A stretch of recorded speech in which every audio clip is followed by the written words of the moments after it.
హైదరాబాద్ గచ్చిబౌలి దగ్గరలోని గౌలిదొడ్డి కేశవనగర్లో అక్రమ నిర్మాణాల కూల్చివేత ఉద్రిక్తతకు దారితీసింది. డబుల్ బెడ్రూమ్ ఇళ్ల నిర్మాణం కోసం అక్రమ నిర్మాణాలను కూల్చివేసేందుకు వెళ్లిన అధికారుల్ని కొందరు స్థానికులు అడ్డుకున్నారు. 30 ఏళ్లుగా ఉంటున్న ఇళ్లను అన్యాయంగా కూల్చివేస్తున్నారంటూ ఆవేదన వ్యక్తం చేశారు. బాధితులకు స్థానిక బీజేపీ నాయకులు మద్దతు పలికారు. అయితే వారిని పోలీసులు అదుపులోకి తీసుకున్నారు.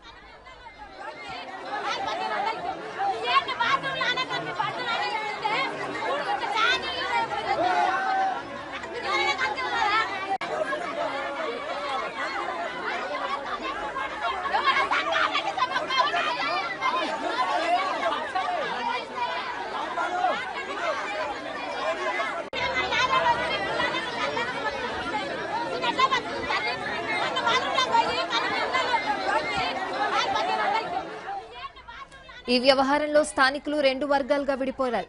కేశవనగర్లో కొందరికి 4-5 ఇళ్లు ఉన్నాయని, వాటి మీద అద్దెల రూపంలో వచ్చే ఆదాయం పొందుతుంటే భయంతోనే అక్రమ నిర్మాణాల కూల్చివేతల్ని అడ్డుకుంటున్నారని మరో వర్గం జనం ఆరోపిస్తున్నారు.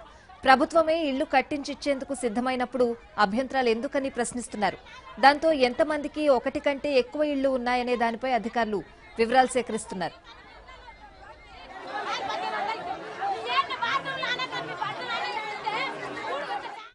కూల్చివేతలకు సంబంధించి మరిన్ని వివరాలు మా ప్రతినిధి వెంకట్ అడిగి తెలుసుకుందాం. వెంకట్, కూల్చివేతల్ని స్థానికులు అడ్డుకోవడానికి అసలు కారణాలేంటి, ఏం చెప్తున్నారు?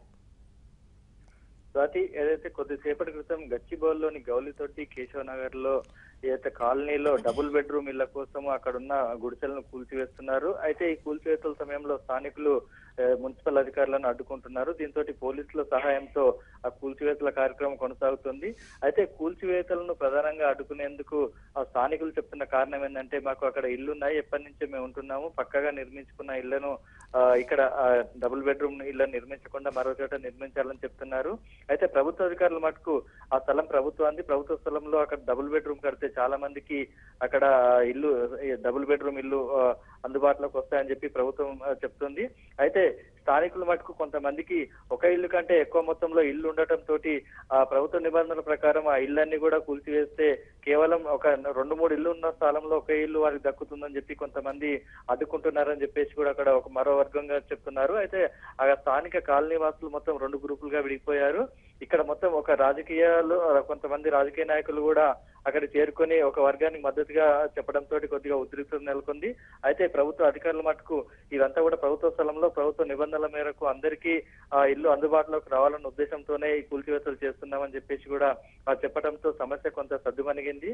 అయితే కొంతమంది మటుకు వాళ్ళకు ఏదైతే ఒకటి కంటే ఎక్కువ ఇళ్లలో నివాసం ఉంటున్నారు, వాళ్ళందరూ కూడా అక్కడ ఉండటంతో వాళ్ళ ఇల్లు పోయి కేవలం 4-5 ఇళ్ల స్థానంలో ఒకే ఇల్లు దక్కుతుందన్న ఒక కారణంతో అడ్డుకుంటున్నట్లుగా కూడా గుర్తించిన స్థానికులు వాళ్ళందరికీ కూడా నచ్చజెప్పే ప్రయత్నం చేస్తున్నారు. వాళ్ళందరికీ కూడా ప్రతి కుటుంబానికి ప్రతి ఇంటికి అంటే వాళ్ళందరికీ కూడా పక్కా ఇల్లు నిర్మించేందుకే ఈ కూల్చివేతల కార్యక్రమం కొనసాగుతుందని చెప్పడంతో అక్కడ కొంత పరిస్థితి శాంతించింది. Swathi. Right Venkat, thank you.